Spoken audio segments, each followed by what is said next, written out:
Hi everyone! Welcome to my channel. This is RKJ Vlogs. Pag-uusapan natin ngayon ang parte ng katawan ng babae na dapat dinidilaan mo bago kayo mag-umpisa sa bakbakan. So ano nga ba ito? Pero bago yan, kung bago pa lang sa akin channel, please click like, subscribe, notification bell icon. So every time may uploads ako katulad nito, i-notify ka ni YT. Ayan, pag-usapan natin ngayon. Ano nga ba yung mga parte ng katawan ng babae na dapat dinidilaan mo? Dapat alam mo to guys, ha? Dagdag to sa kaalaman ninyo, or kung alam na ninyo to, please, kung may na-miss ako na sasabihin dito, please comment down below. Ayan. So, tulungan tayo kung ano yung mga kaalaman ninyo at kung ano yung kaalaman ko. Okay? So, umpisahan natin. Ano nga ba itong number 1 na nakakapagpakiliti talaga sa babae na dapat dinidilaan mo? Okay? So, una, batok. Okay, bakit nga ba batok? Pasensya na guys, kasi malakas ang ulan kung naririnig ninyo. Ayan, malakas ang patak sa bubong. So, kung hindi nyo ako masyadong maintindihan, I'm sorry agad guys. Okay, sa batok. Bakit nga ba batok? Kasi, sobrang nakakiliti yan sa mga babae. Pansinin nyo, hahawakan nyo pa lang yan, parang napapapitlag na agad sila. So, what more pa kung didilaan ninyo yan. Okay, isunod natin ang tenga. Bakit nga ba sa tenga? Masarap po kasi sa tenga. Ayan, lalo na kung hahalikan mo yan, didilaan mo yan, susubo mo pa yung kanyang earlobe, at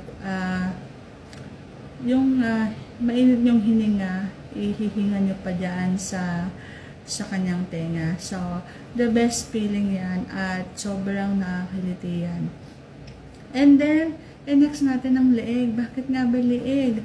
So, again, nakakiliti po yan sa mga babae. Huwag na kayong masyadong matanong guys, kasi babae ako, alam ko yung feeling kapag hinahalikan dyan sa mga pinagsasabi ko.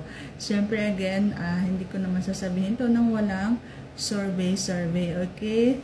So, base sa aking survey, masarap po talaga hinahalikan ang leeg ng isang babae. At isunod mo na rin yung kanyang collarbone. Kung katulad naman ng katulad ko, malaman. So, wala akong collarbone na lumilitaw. So, imagine nyo na lang na may collarbone doon. Okay? So, dilaan nyo at sip-sipin dyan. So, kapag narating nyo na lahat ng sinasabi ko, punta naman kayo sa kamay. Okay? Sa kamay guys, sobrang lakas ng kiliti ng isang babae dyan. Yung in-between fingers niya, dilaan nyo yun. And then, kapag nadilaan nyo yung mga nasa gitna ng kanyang mga daliri, isunod nyo ng sip-sipin yung kanilang mga daliri, okay? So, huwag nyo nang tagalan. Daanan nyo lang ng dila nyo para yung bang parang magising lang yung sensation, yung mga ugat-ugat nyo doon. Para kapag bakit-bakan nyo na, yes, talagang gising na lahat ng himay-may ng kanang mga nerves. Okay, nabuhay ng lahat ng kanyang libog.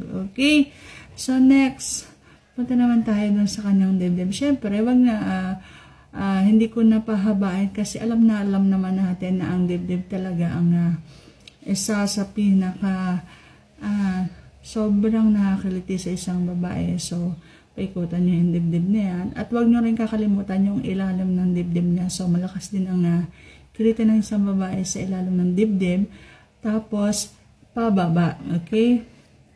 So, kapag bumaba na kayo, huwag nyo rin kalimutan yung puso. Siyempre, so, sa ibang babae naman, sobrang kiliti nila dyan. Pero pagka ang babae is sobrang nagre-react dyan, or yung bang tawang-tawa, wag nyo nang pag-ukulan ng sobrang attention yan. Kasi, iba yung kiliti na natatawa, iba rin yung kiliti na nakakalibog. Okay? So, kapag napansin yung tawang-tawa lang siya, nawawala yung libog niya. So, mas gusto nyo bang natatawa lang siya? So, doon kayo mag-focus sa kung saan siya napapalakas ng ungol kapag nadadaanan ng dila ninyo. Okay, so baba tayo, punta tayo sa paa. So karamihan talaga sa mga tao, sa mga lalaki is hindi na pag-uukulan ng pansin. So bihira lang talaga ang lalaking mula pa didilaan ka. So kapag sobrang mahal na mahal ninyo yung babae, so isama nyo na rin yung paa. So in between, sa daliri din ng paa, sa dilaan nyo, try nyo rin kung ano yung mararamdaman ng babae. Kapag natawa lang siya, nakikiliti yan. Pero kapag umungol siya, masarap yan para sa babae. Okay, so itaas natin. Taas natin. Wag nyo nang, kung masyado kayong madirihin, so wag nyo na isama yung mga daliri. Pero, kung kayo naman yung lalaking tigasin talaga, isama nyo na yung daliri sa pagsipsip. Okay, sa daliri sa paa. So, umangat na tayo. Punta na tayo doon sa pinaka best part. Ayan, dito tayo sa best part. Sinabi kong best part ito kasi malapit na tayo makarating doon sa punto na talagang mapapasigaw at mapapakagat labi ang inyong mga partner. Okay, so umpisa natin sa legs. Yan, malakas din ang kiliti ng mga babae sa legs. Lalo na kung paikot-ikutin mo ang iyong dila paakyat hanggang sa kanyang hita. At samahan nyo rin ng haplos guys. Bawat pagdila niyo, sasamahan nyo ng haplos. Ayan, pagtrabahuhin din niyo ang inyong mga kamay. So, hindi lang dila, sip-sip, kagat ng konti, ayan. So, nakakaliti din yung may konting pakagat-kagat. Okay, so nasa hita na tayo. Punta tayo doon sa mismong singit. Okay, sa singit guys, ayan, pasadahan ninyo yung singit niya. So, kapag inunan nyo kasi yung singit, iuhuli nyo talaga yung pinaka-exciting part. Kasi kapag nandun na kayo sa tahong yung parang, ang feeling kasi ng isang babae is, huwag mo nang alisin dyan ka na lang. So, mag-focus ka na lang dyan. Okay? So, unahin nyo muna yung palibot ng kanyang tahong. Okay? So, kapag naumpisahan nyo na yung kanyang tahong mula sa kanyang mani, papunta sa kanyang pinakatahong, so wag nyo nang pagalain sa kung saan saang bahagi ng katawan ng babae ang inyong dila. Mag-focus kayo doon sa kanyang tahong at sa kanyang tinggil. Okay? Siguradong mabilis nalalabasan ng isang babae niyan. Okay? So, isasama nyo na rin yung butas ng pat niya pala. Kung talagang tigasin kayong lalaki. Pero for me, ayoko talaga yan. Kasi nga, ayun, yun nga. Nasabi ko na sa ibang vlog ko. Ayan. So, pero may nagsabi sa akin na sobrang masarap daw talaga yung feeling na yun. Ayon sa aking survey, sabi ng isang friend ko. Okay? So, ayun. Kapag na-vlog ko na yan about sa pagkain ng tahong, nyo na lang dyan, scroll down na lang. At nandyan lang po kung paano kumain ng tahong at paano masarapan ang isang babae about dyan sa tahong at dyan sa kanyang mani.